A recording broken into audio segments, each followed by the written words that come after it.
Yeah. So, good afternoon, everybody, and I'm very happy to welcome today our dear friend Andre Riel.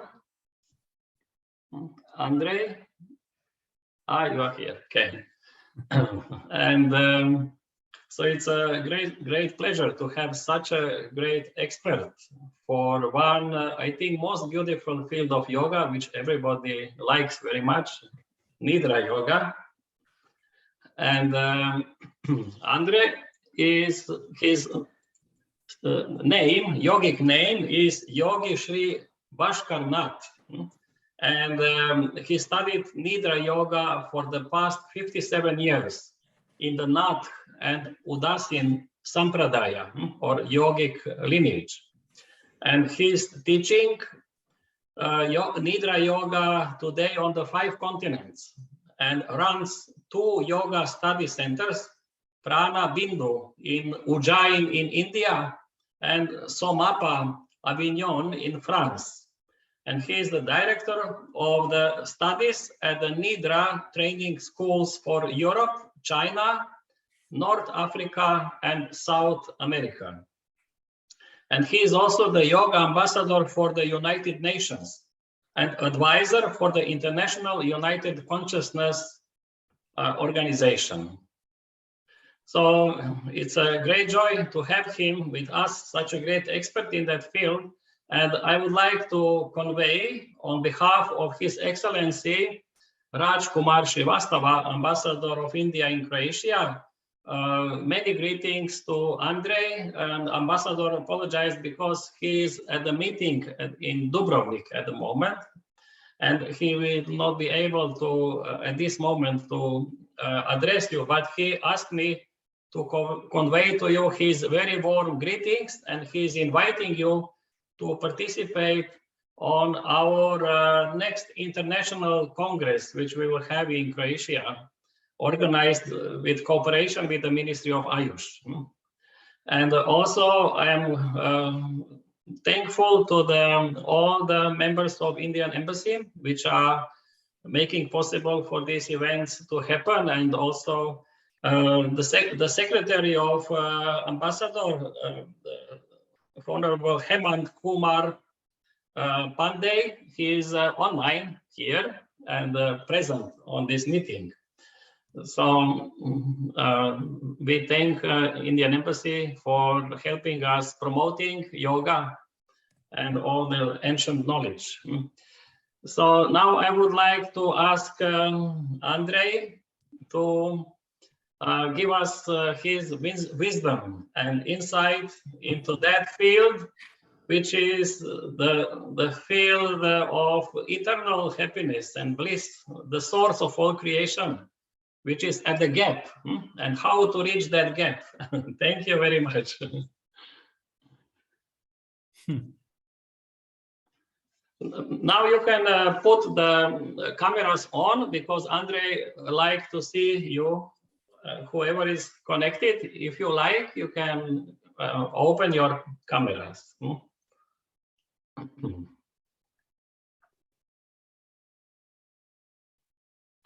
Thank you, Jadranko.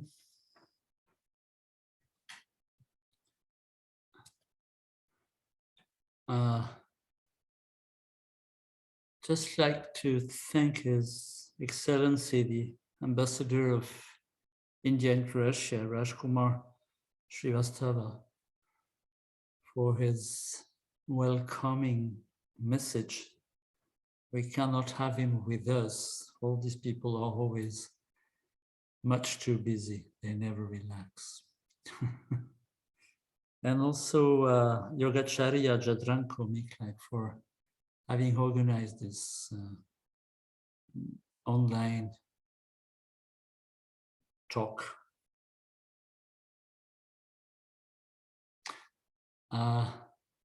Je veux dire un spécial bonjour à Pascal Papillon et aussi à Sabrina. So I'm saying hello in French to 2 French students who are listening today. And I'm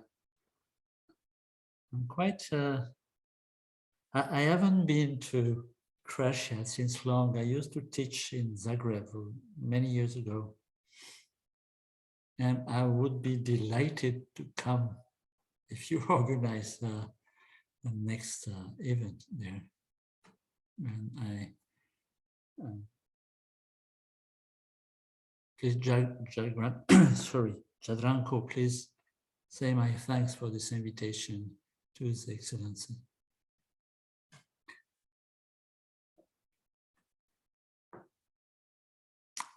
I have a question. How listeners mainly from Croatia? Yes, yes, they are mainly from Croatia. Okay. Okay.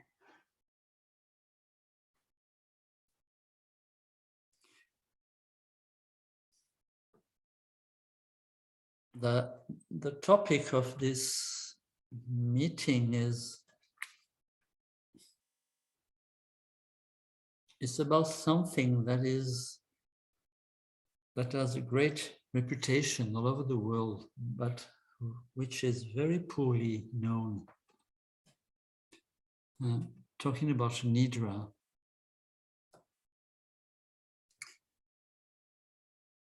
About 60 or 70 years ago, an Indian Swami wrote a little booklet that he called Yoga Nidra. And at that time, this Swami had a large network for publication. So his little booklet spread all over the world, I mean the Western world. Well, I found a translation of him in China also a few years ago.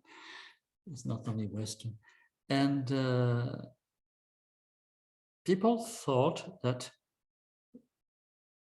this booklet was Nidra, one forever. And it was a personal codification of him, which was for some people mesmerizing because they have never heard about it. And most of the world, I mean the yoga community, took it for granted that Nidra was this. And he called it Yoga Nidra, which is quite unusual because Yoga Nidra is the name of a goddess in the Indian mythology. It is sometimes also in few texts understood as a state. But as it was a personal codification, very basic, which was a good thing for spreading the news, and most yogas are called Jnana Yoga or Karma Yoga or Hatha Yoga or Bhakti Yoga. This way of saying it is, I don't know why I called it like that. So today it will be a lecture about Nidra Yoga. and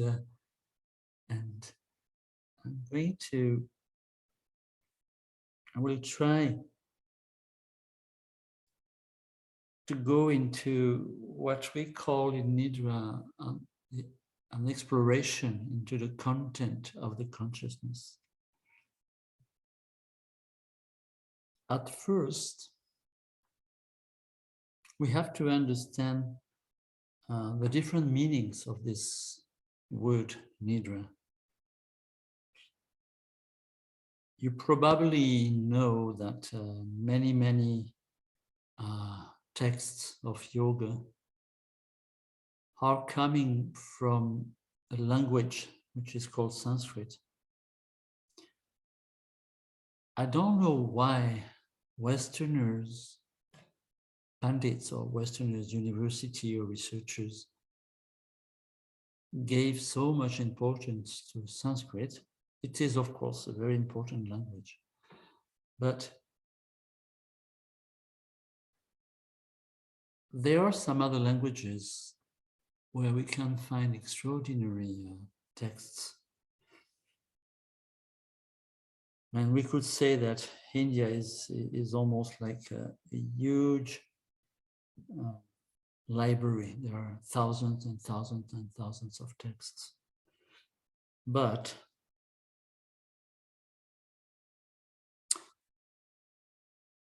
Sanskrit is a language that was invented by probably very, very clever people, maybe a team. We don't know precisely the origin. But what we know is that before Sanskrit was invented as a language, mainly a written language, a spoken language also, but not so much. So before it was invented, it had some sources. We made a long research about this. And regarding Nidra, we discovered that before Sanskrit was invented, the sounds already existed and they already had a meaning. So there are two sounds, two syllables, we could say, ni and dr. So we discovered that the sound ni in many European languages, Indo-European languages, is describing the night or darkness. I don't know how you say night in Croatian. How do you say, Jadranko? It's the noć. Okay.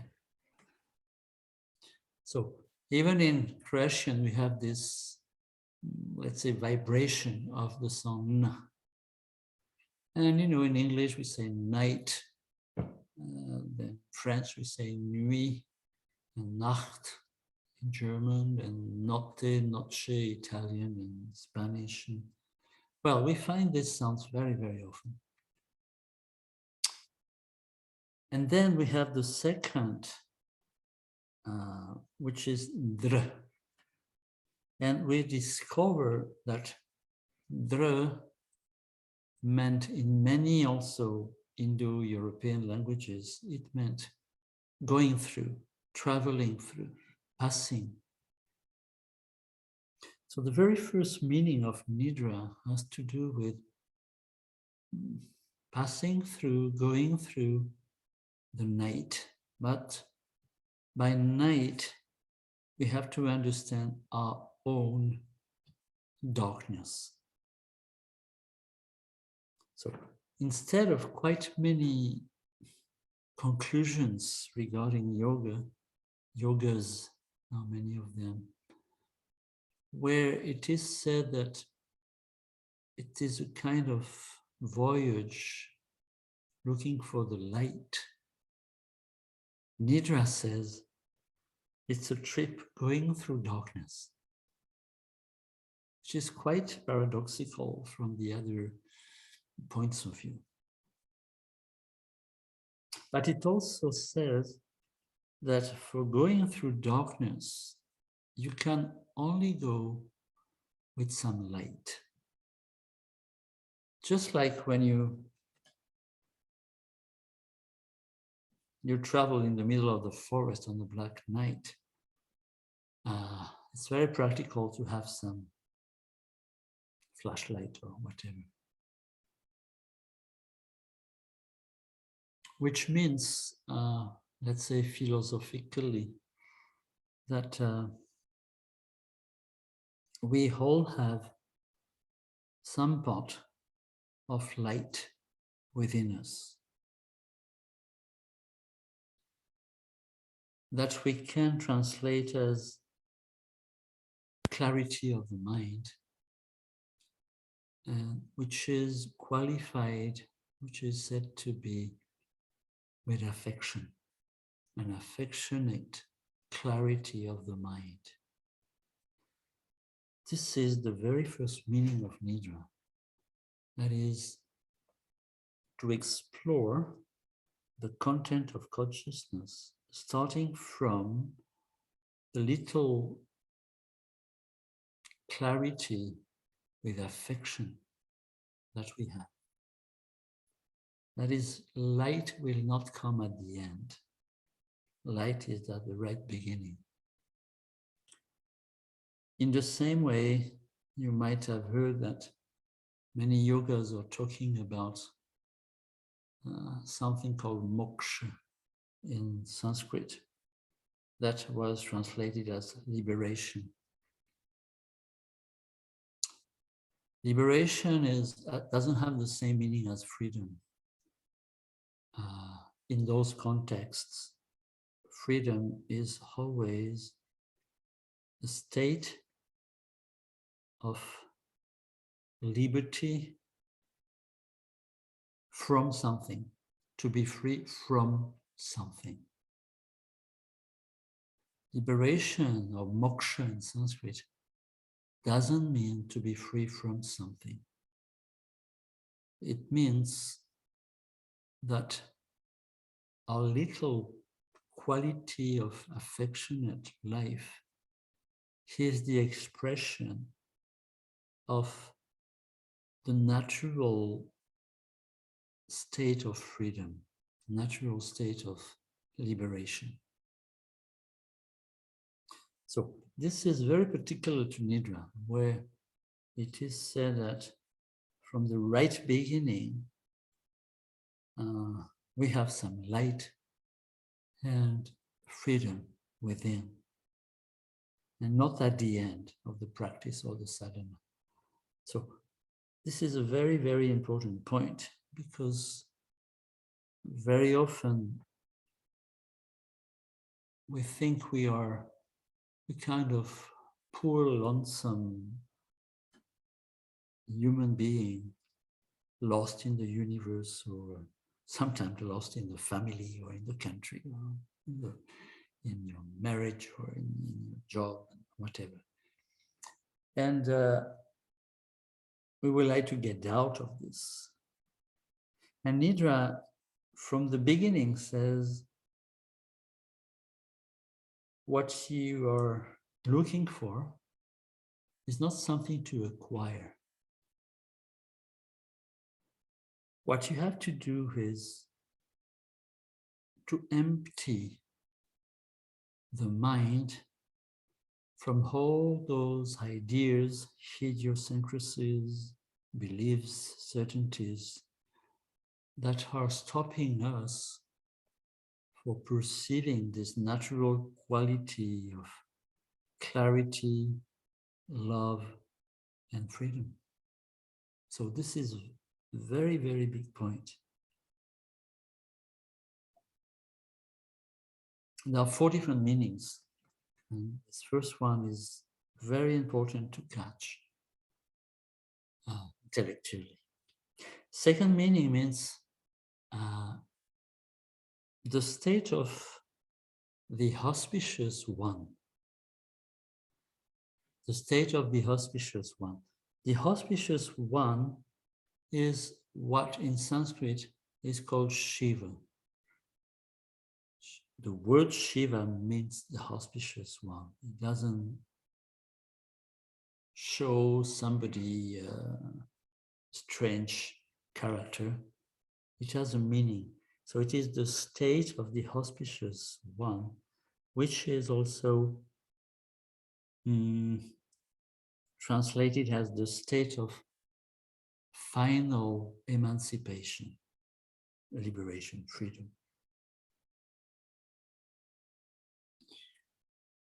Out of this definition came this image of this character that the Indian tradition has called Shiva. But once again, let us be very attentive for not getting overtaken by images and popular beliefs. The third meaning of Nidra is budding. Budding is at springtime when you can see on the trees there are little buds coming out. That's the meaning of Nidra.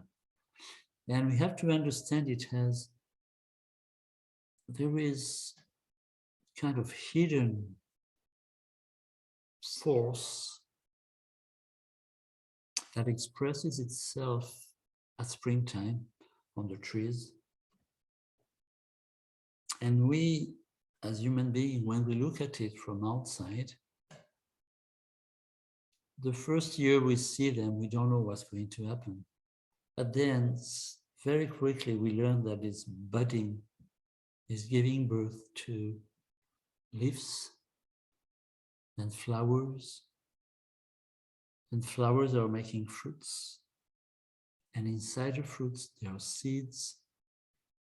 And if we let the fruits fall down and let the fruit get rooted, the seeds will give a new forest. This is what is meant by budding, which is a classical word that you find in every Sanskrit dictionary when you look for Nidra. And then the very last meaning, the fourth meaning, which is new. New means few thousand years. It means sleeping. And here again, we have to deepen this translation. It doesn't mean only the ordinary sleep when at night you go to bed or when you have a nap in the afternoon. It means a quality of sleeping into which there is still this ability to be aware. So something that has been described much later as an intermediary state in between the waking and the sleeping state. Remember, sleeping, there are two states, dreaming and deep sleep. So now it is claimed that there is an in-between state, in between the waking and the dreaming or the deep sleeping states, which is not very conventional in our Western way of understanding consciousness. And remember that the very first explanations regarding consciousness came out not very long ago, 150 years about, with Sigmund Freud. So, Nidra has all those meanings. Now, when we say Nidra Yoga, I won't go too far into all these definitions, but there are 17 classical definition of yoga. Most of them can be found into this text called Bhagavad Gita. You probably know because it is world renowned now. And among all those definitions, one has been considered to be clear or clearer for everyone to understand. So yoga means the state of unity.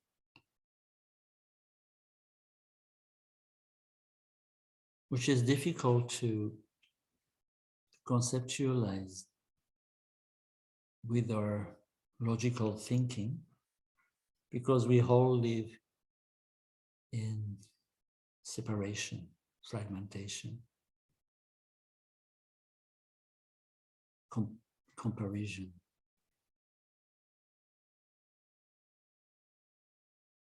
So all those tendencies that we have to compare, to feel alone, to feel separated from everything, all this are what yoga is trying to get rid of. State of unity means losing the sensation of separation, which is maybe easier to understand. And then a big question came. Well, first of all, a big understanding, which is not new, it's something very ordinary that human beings have experienced since millennia. We live in separation, and because of that, we suffer.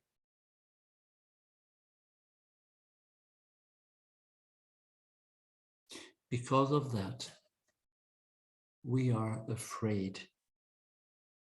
We are full of fears of the other, or we could even say the otherness. Because of that, we are full of anger, because we feel in danger, being separated. We feel alone, and the whole world becomes dangerous. So I have to put myself safe, which means I have to be ready to fight. And this readiness, which is within me for fighting, is bringing more division inside, to such an extent that I don't even need others to divide myself into pieces. So the big question came was, is it possible to stop this? Is there a practical approach to unity? And many approaches have been described, and they more or less insist on one common point, which is this practical approach to unity is only possible when the mind is quiet, when the mind is silent. Today we say when the mind is into a meditative state. I don't want to use the word meditation because today the word meditation has been spread all over the world for talking about concentration, maybe. I'll come back to this later on. So, is it possible to have a quiet mind? Is it possible to be silent? Psychologically. Because this is what we are facing now. It's very smart and attractive to say that yoga shows up when the activities of the mind stop.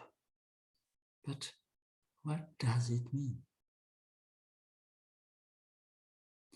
Are we interested to live a quiet, minded life?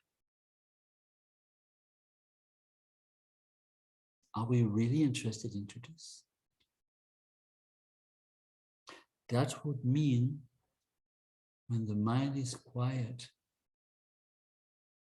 almost nothing coming from outside is attractive,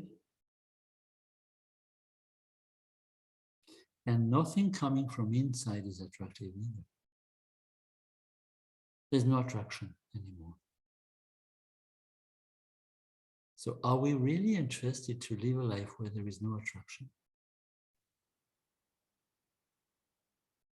Which means no entertainment. Which means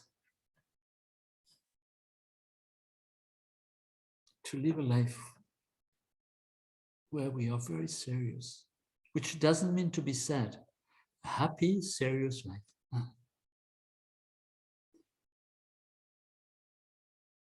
So when we're talking about meditative state in Nidra, what was discovered was that the meditative state arises from a kind of mixture, a togetherness of a relaxed mind and a concentrated mind simultaneously. So relaxation of the mind is called Sithilikarana in Sanskrit, and concentration of the mind means it's said Dharana, which probably you already heard that word. It is much more spread in the yoga community. Dharana. Sithilikarana, very little. So remember, Sithilikarana is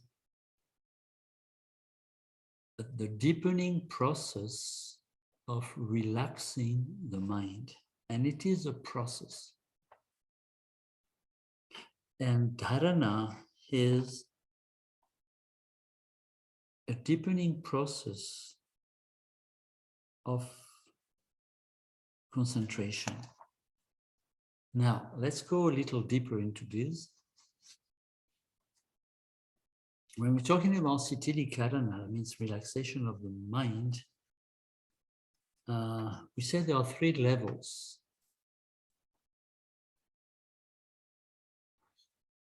First level in Sanskrit is called mridu, which could be translated as soft. So it's a soft relaxation of the mind. In fact, we start for this, we start from the body. So it starts from relaxing the different parts of the body. And it is the very basic approach, the soft approach, mridu.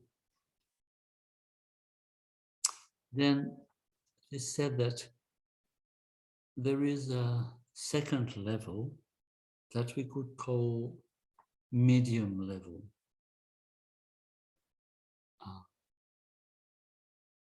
Dvara.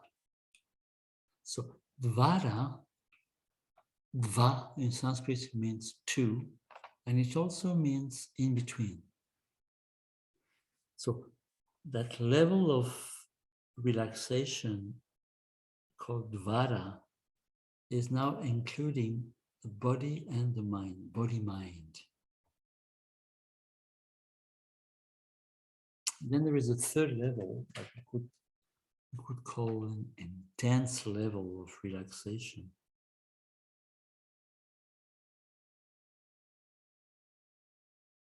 Dharana in Sanskrit,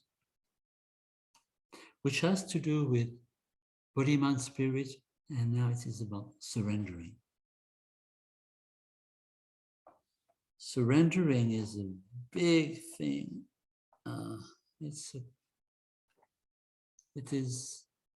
It has nothing much to do with relaxation. To relax is very, very, very, very easy. It's very simple. people, they go and they just sit on the sofa and watch a movie, or they have a drink, or they make love, or they go for jogging, or whatever. Relaxation of the body is very easy to develop. To reduce the tension is easy. Now, to reduce the tension in the body-mind, that's a little more tricky, because it is the mind that is able to bring relaxation to the body. You say to yourself, I'm going to whatever, cinema, or I'm going to smoke, or anything. It first comes from the mind that has the capacity to bring relaxation to the body. Now, when it comes trying to bring relaxation to the mind, what is the tool to be used for this to be efficient? How will I bring relaxation in the mind? And for this, the practical approach of Nidra has quite a large number of exercises. Then come the third one, the intense level of relaxation, Dharana, that we say surrendering. Surrendering means a state of trust without any object to trust. A full state of trust, or state of full trust without any reference. It is not a belief. In religions, for example, we have invented beliefs. So we believe in generally a character who might have existed, and some others who have probably not existed, but we built an image and we believe into that image, which, when you think a little deeper, is totally stupid. But we have invented this. We develop an image of whatever, and we believe into its existence, but it is just coming from the idea.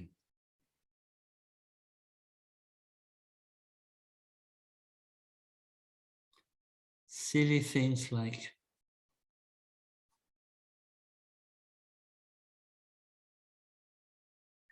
imagine you have an orchard of apples or whatever fruits they give. Big trees giving fruits. So the silly behavior is to cut the trees for having the wood. And with the wood, we built a temple, or we built a totem or an image. And then we go to this temple and we say, please God, give me apples. That's the kind of thing we have done in centuries. Anyway, so 3 levels of relaxation, the very last one being surrendering without any object, a state of surrendering to nothingness. Then comes the second part, which is Dharana, concentration of the mind. Here again, there are 3 degrees. Precisely, there are 12 degrees, but it's very difficult to go beyond the 4th one. So the 3 first degrees, they have the same name, soft type of Dharana. Mridu, sometimes I say 1st degree, which is when you're not aware, the mind is wavering, and suddenly, I don't know, somebody knocks on the door, and then you are attentive, little. This is the first degree of concentration. Then there is a second degree, which has the same name, Dvara, where you are much more attentive and you stay with, you're totally with the person or with the thing that is going on.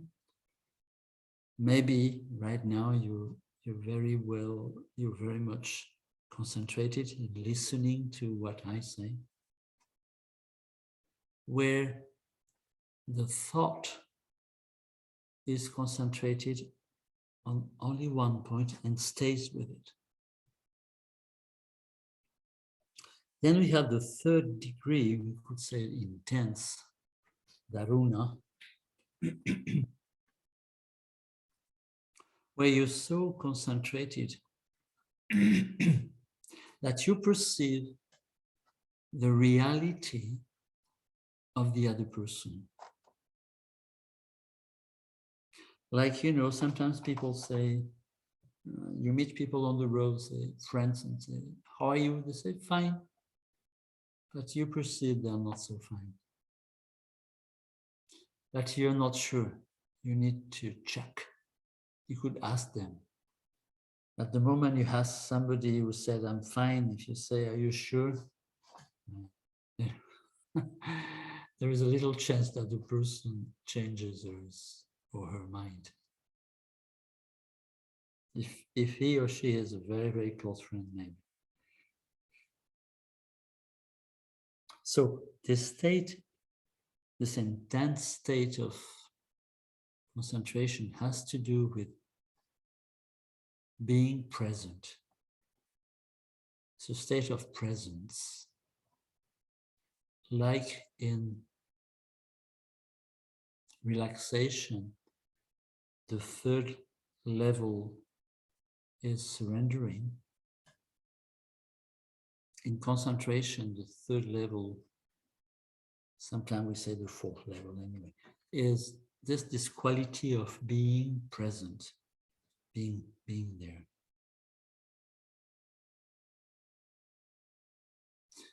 What we call meditative state in Nidra, you know the word is dhyana in Sanskrit.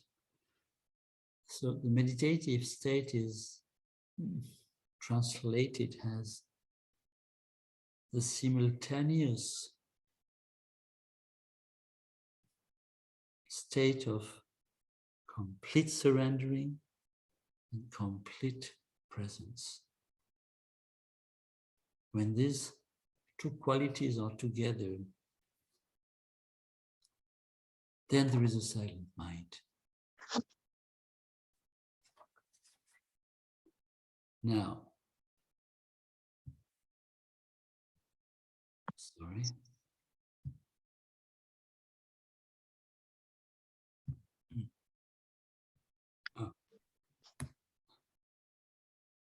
Lara Bihar, can you switch off your mic, please? Thank you.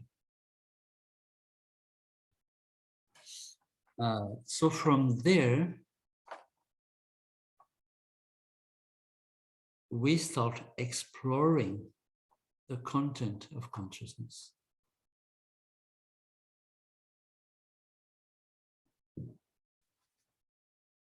Of course, there are a little exploration, there are very intense exploration.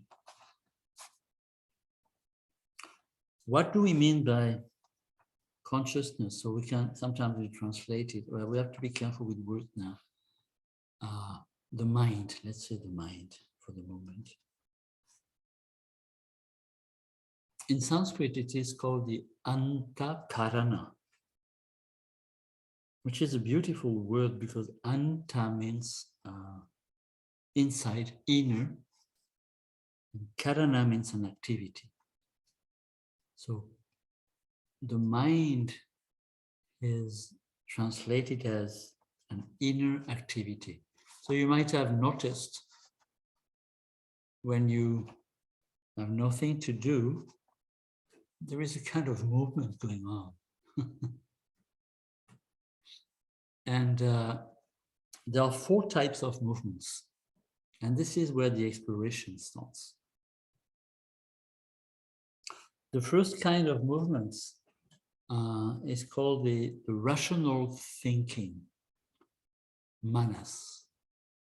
So we have to be careful with Sanskrit name because there are different translations according to the context. So let's take it, this one, manas, rational thinking.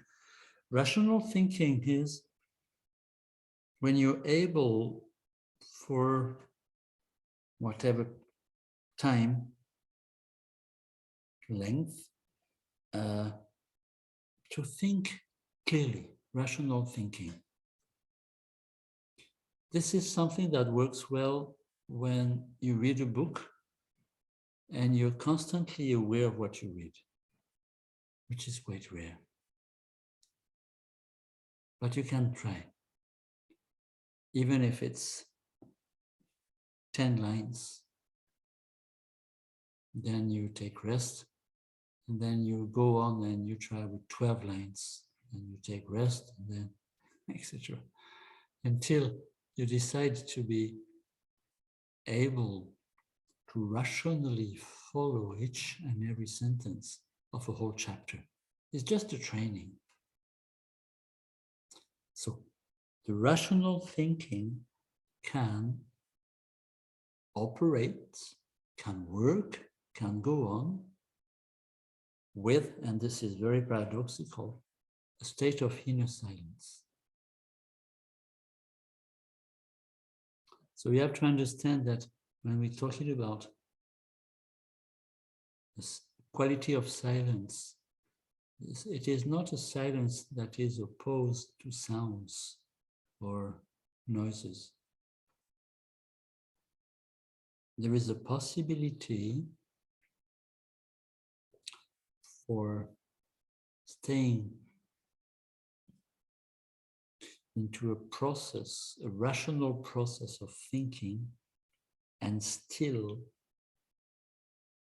being aware of a quality of silence within. That is a meditative state simultaneously, which is very strange when we think about the way we live our daily life.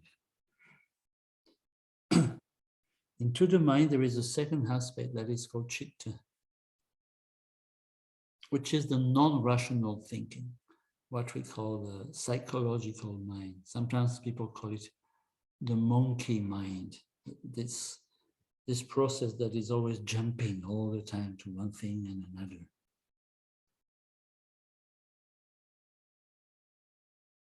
The third one is called ahamkara. This is what people have called the ego. Or we could say the certainty of being somebody different from others. Me, the me-ness, the myselfness.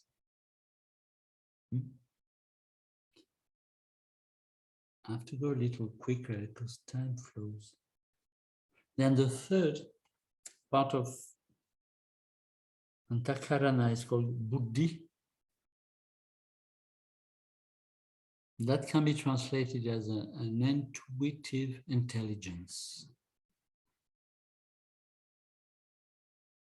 That is a quality of perception that does not use the rational thinking, the psychological thinking, and doesn't use the ego, the me. A quality of intuitive intelligence.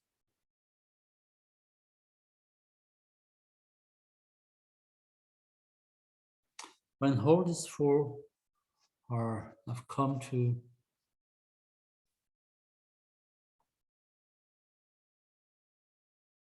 the togetherness with silence or with quietness. We say that silent mind is a holy mind. Silent mind has the quality of sacredness. Or we could say a religious mind. Not being a member of an organized religion, but when we feel that state of being linked, the word religion means linking together, linking together. So it is said that that particular state of mind has 3 ways for checking that we are not into a funny idea. 3 ways they're called Sat, Chit, Ananda.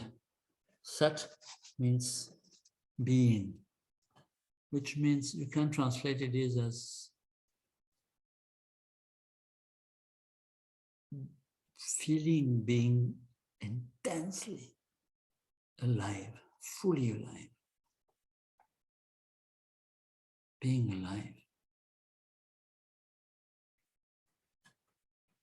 The second, Chit, means an enlarged sensitivity and a very vast quality of perception. It is sometimes translated as consciousness, but we have to be careful again, not mixing up words. So a quality of extraordinary, of intense and very large perception, sensitivity. So first one is feeling fully alive. Then the second, quality of extreme sensitivity, perceiving deeply and at large. And the third one, Ananda, means a state of intense jubilation, intense happiness. Sometimes people say joy, and some have translated it as bliss, feeling blissed. So these are the main points. Now, when we come to the Nidra sadhana, I mean the practical thing, there are 4 main, let's call them practices. So 2 I have already told. Sithilikarana, so developing different levels of relaxation. Then Dharana, developing different degrees of concentration. Then we have Pranatria, which is a series of breathing exercises, which at first are very easy, and through times they are they require a lot of concentration. They are not so easy. At the beginning, it's very simple. So it's a series of 8 breathing, each one having so many little details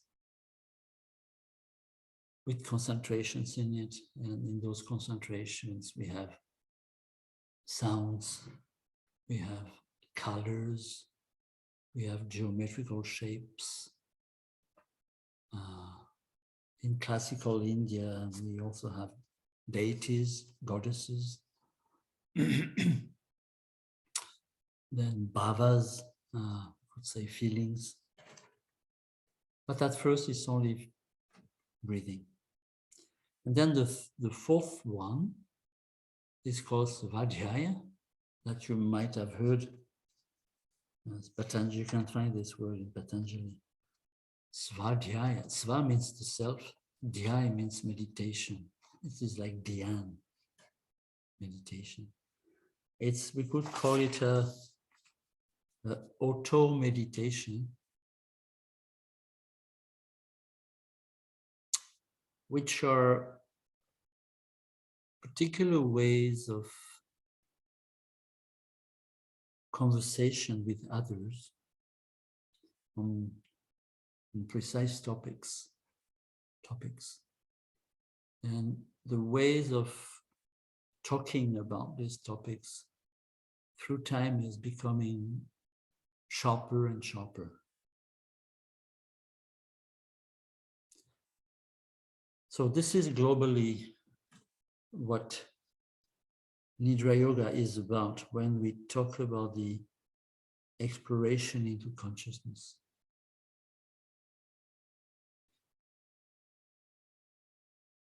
We had planned 1 hour. I've been talking for about 45, maybe 40 minutes.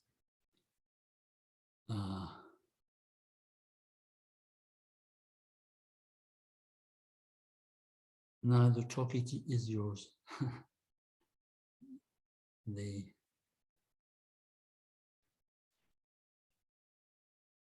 speech is yours. Comments, critics, questions, whatever.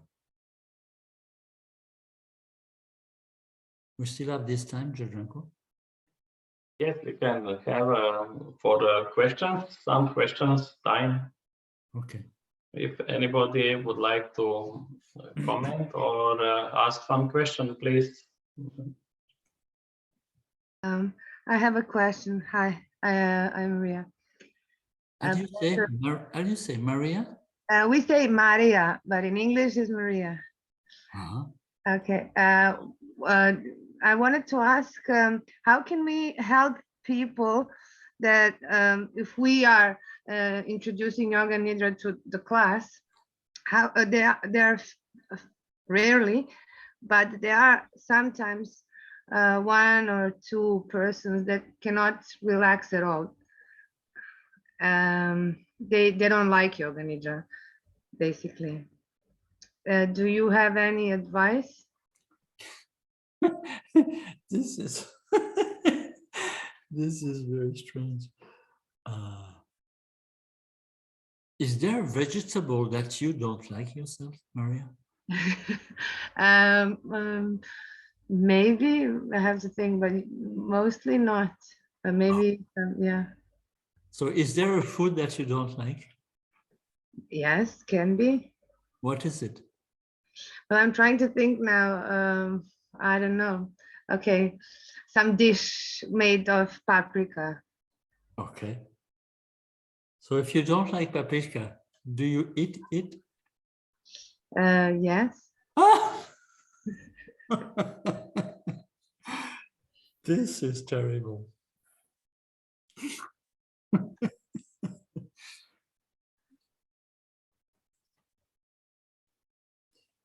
You know, there are different types of yoga, and you don't need to go in through all of them.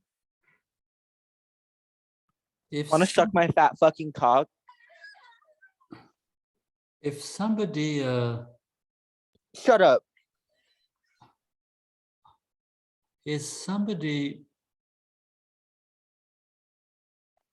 doesn't Who wants to suck my fat fucking dick? Can you please stop talking, the iPhone number 12? No, I'm not going to stop talking, you dumb whore. So, Stop muting me, you dumb bitch. Just a moment. Jadranko, can you cut his... Oh my fucking God. Friend, oh! I think there is a number in your call. Jadranko, can you cut My friend. Yes. Sorry, what? I don't speak English, my friend. Only speak Indian. You there can are put some hackers, entered. Yes, yes. We are hacker. We are anonymous. You know anonymous? So put them work for into them. the waiting room. Andre, why you look like Jesus? We are. Can you do that? Yeah, I'm trying Andre, to. you look like Jesus. Yes. Thank you. Jesus, Andre, you look like Jesus.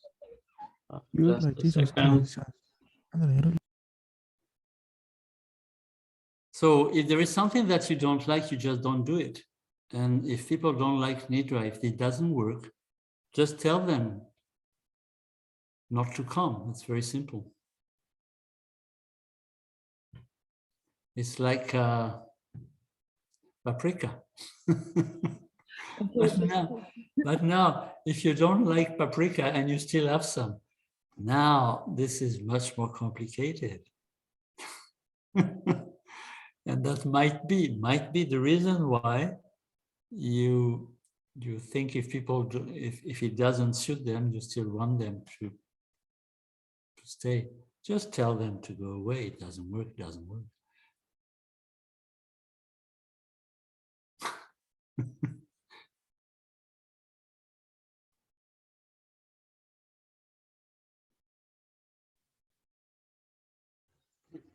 Okay.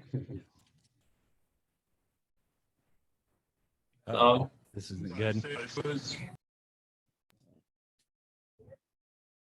They're clearing rooms. What?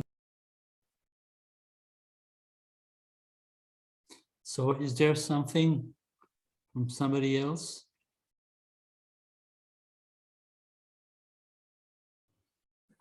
Actually, yes, if I may, Andre. This is Johannes from Fairfield, USA. And thank you so much for the lecture. It was really insightful, and especially on the Sithilikarana and Dharana was very interesting.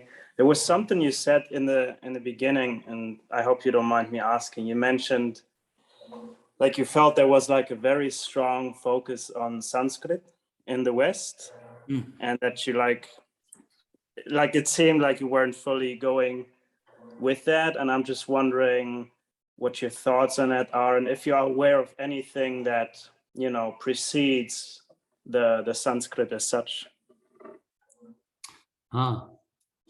So nobody really knows how old Sanskrit is.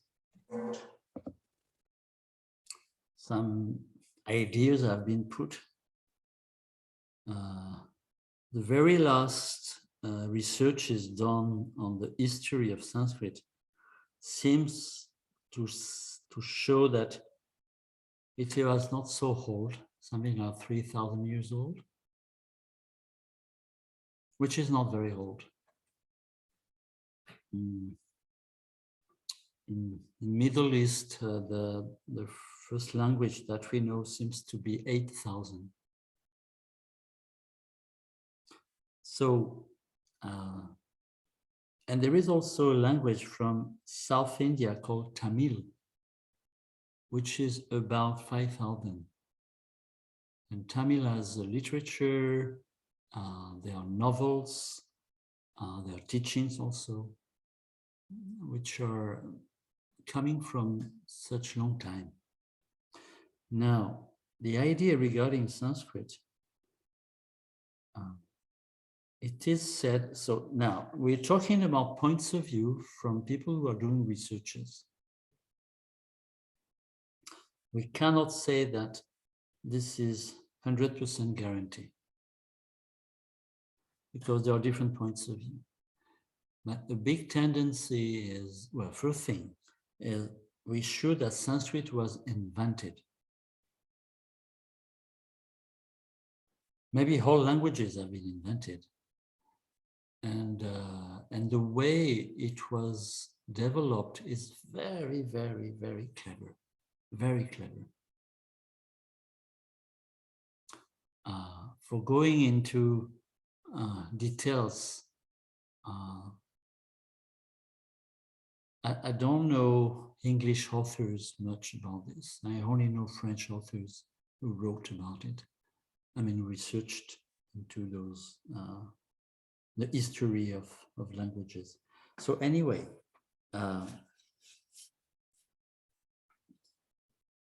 seems to have been a language prior to Sanskrit that was called the Twilight language.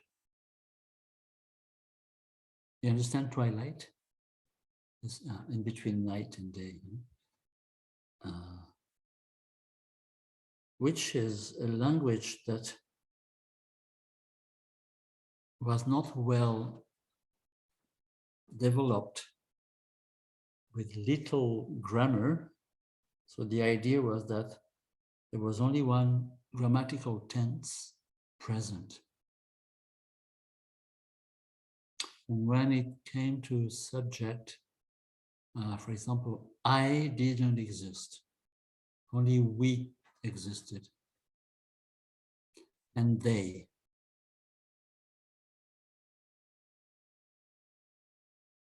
Which of course completely changes the way of receiving reality. But still, there was a question about this language. What it was, where is that coming from? And now we come to something which is difficult to assume. And this is the point of view of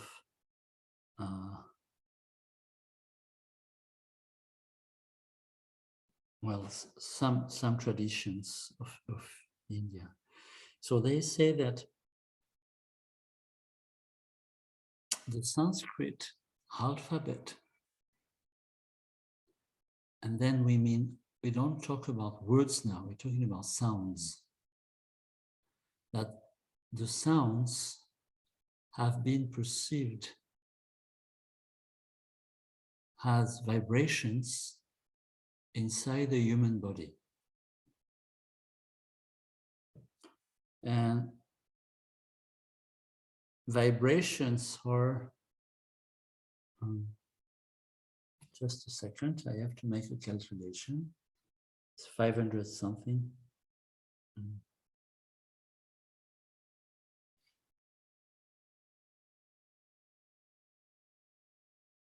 This says we have 525 vibrations.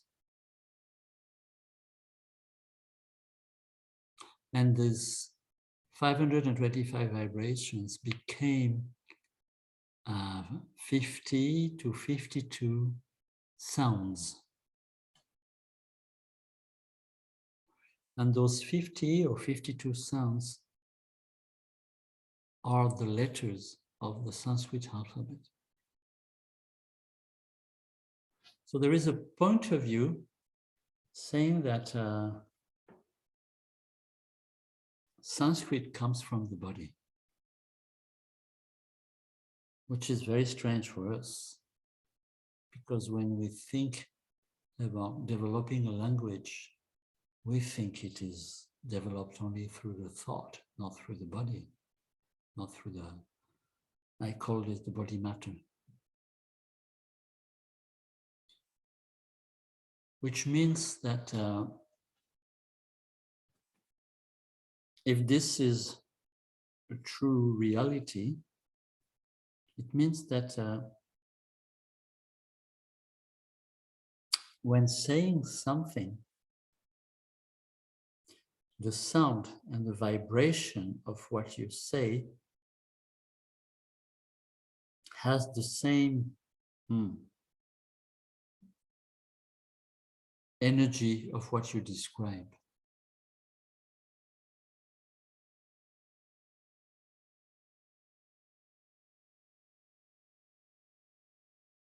Suppose you say hasta, which means the hand. So the idea is when you say hasta, if the pronunciation and the intensity is fair enough, everyone will understand what you mean. if people are sensitive enough. For example, in Nidra, at the beginning, we just name the different parts of the body. But traditionally, it is not done like this at all. The instructor is chanting. He's chanting sounds.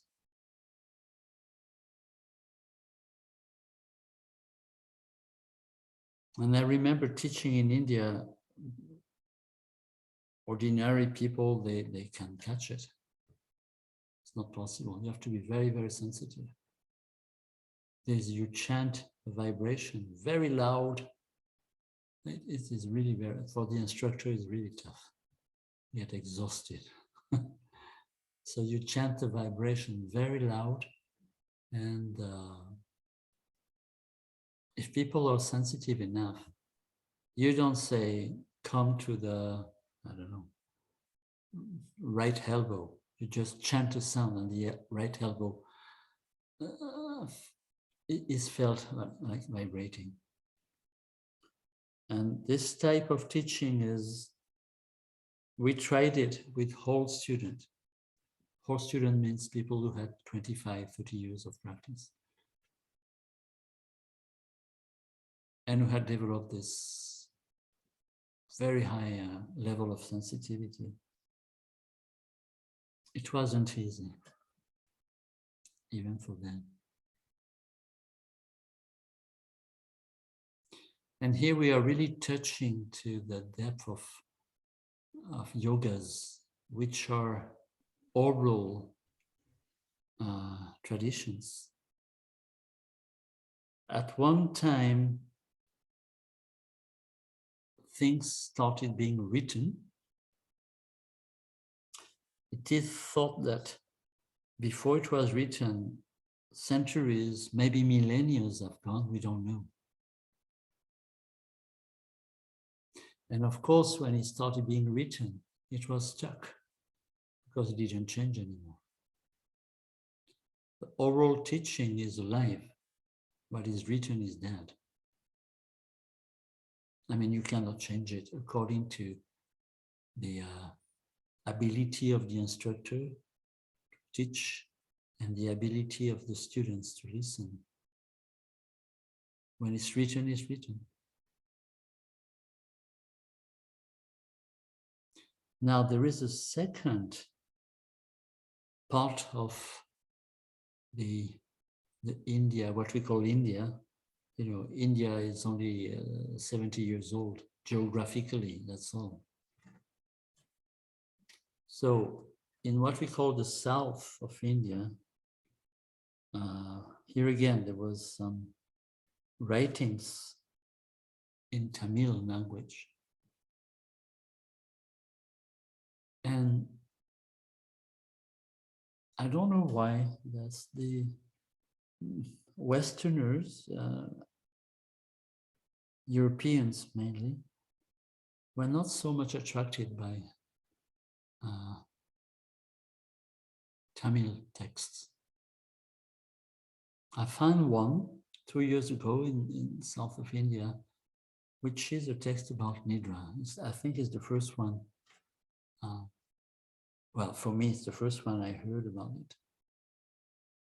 But it's written in such a symbolic way that the person I asked, who is a learned person, is a university teacher, I asked him if he could translate it.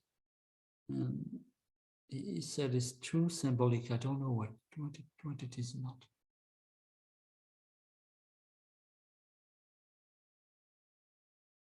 Now, there are a few texts.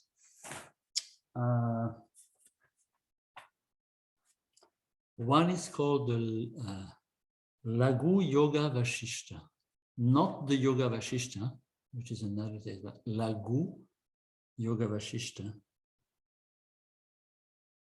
And also Yoga Vashishta Sara.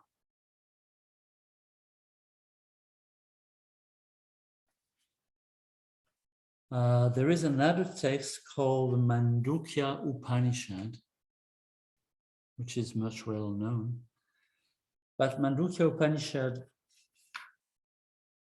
doesn't give any details. It's very, very global.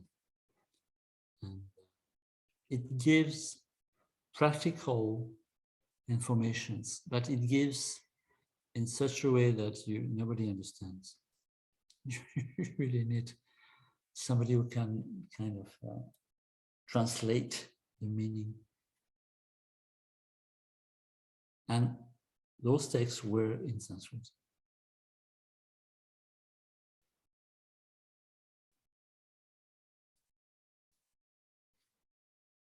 And there is a whole teaching called Mantra Yoga, where we try to go into those vibrations without any explanation.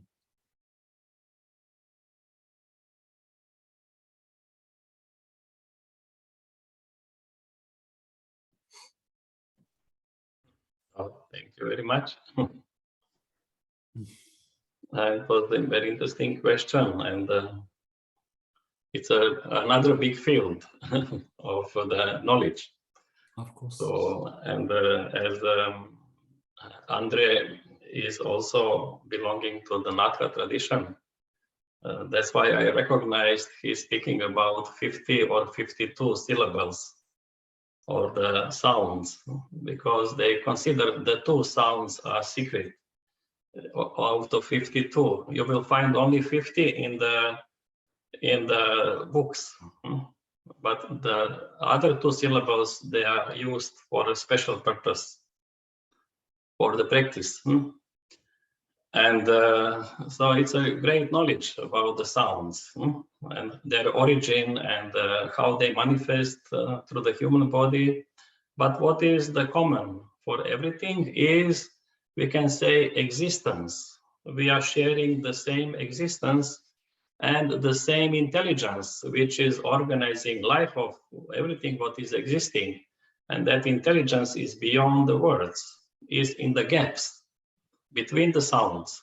It is that intelligence which is manifesting sounds through different creatures, through different, we can say, nervous systems or the bodies in different ways. And with Yoga Nidra, we are able to reach that level, that gap, to become one with that cosmic intelligence, which is beyond any form, any expressed, we can say, value. And it is just there. It is the basis of all life. And as Andre said beautifully, what we need to develop, and this is not so easy, just total confidence, total surrender, because without trust you cannot surrender.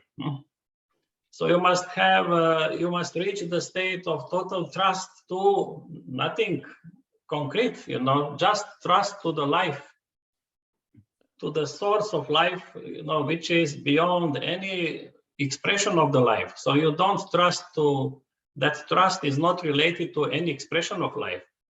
It is just trust to life itself in its unmanifest form, in whatever way you want to call it. And then this is giving that surrender quality, which brings you in unity, in the state of unity. So thank you very much, Andre, for such a beautiful and deep lecture. And I think everybody present were going through some Nidra process with your lecture, with your speech, because you already have a natural habit of speaking in a way to bring silence to the mind of the people through your lecture. So thank you very much for this, not only the wisdom and the words, but also for that beautiful effect you create. Even on ghosts, Yes. we have this funny hackers coming from nowhere. Yes. Yeah.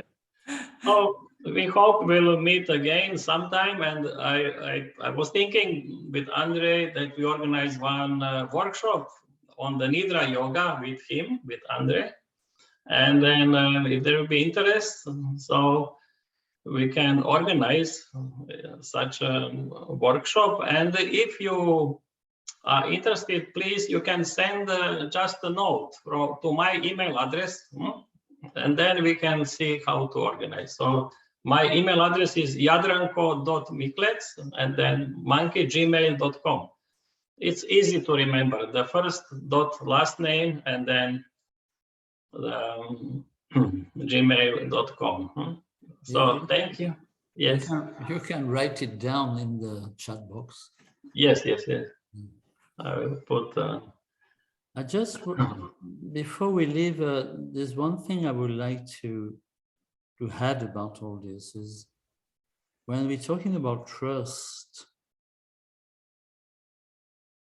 or surrendering to nothingness, this is so far from our understanding daily life.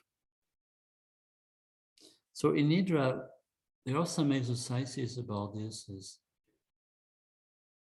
to differentiate a state, we could call it love, for example, and the object. So let's go a little deeper on this.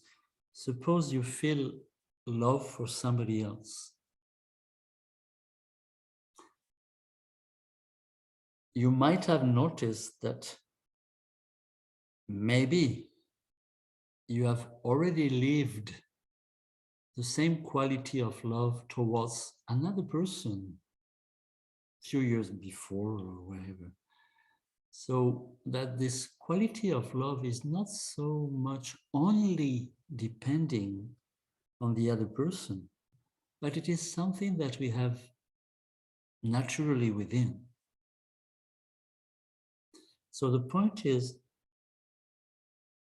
can we trust that quality of love, which is not depending on others? So when you feel in love, the relationship brings the sensation, the feeling very intense, very strong.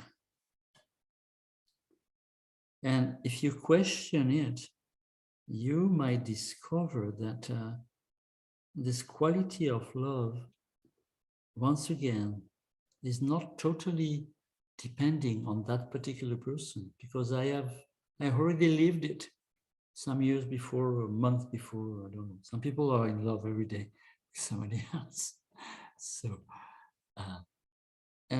so we have some kind of exercises for this to differentiate a state that is within, with its the different intensities of its expressions, thanks to a situation or somebody or whatever, and to kind of surrender to this inner quality of ours, which doesn't mean to reject the other person, not at all, but to deal with what is natural within us. And from there, we move from belief, which is linked to an image, something. We move from belief to trust, and from trust, sometimes to passion, and from passion to surrendering towards nothing that can be limited. So surrendering is always about no limitation state, but we start from limitation levels of relationship. At the very, very basis, there is dependency, which is a psychological pattern. But if we talk about love and come to, those beliefs and trust and sometimes faith, also passion, and then surrendering. You can try. with your loved ones. Don't tell them that you're playing with your perception. It's really, as Jadranko said, there is a part that has to be kept secret. And there's nothing against them, of course. So let's go for tea now. It's tea time. Yes. So thank you very much, Andre, once again. And on behalf of everybody present, I see their comments. They are very much happy with your presentation and lecture. And many greetings, everybody. And see you some other time. Thank you. Thank Namaste. You. Hari Om. Thank you. Hari Om. Bye. And Marja, remember, not too much paprika. Bye-bye. Bye-bye.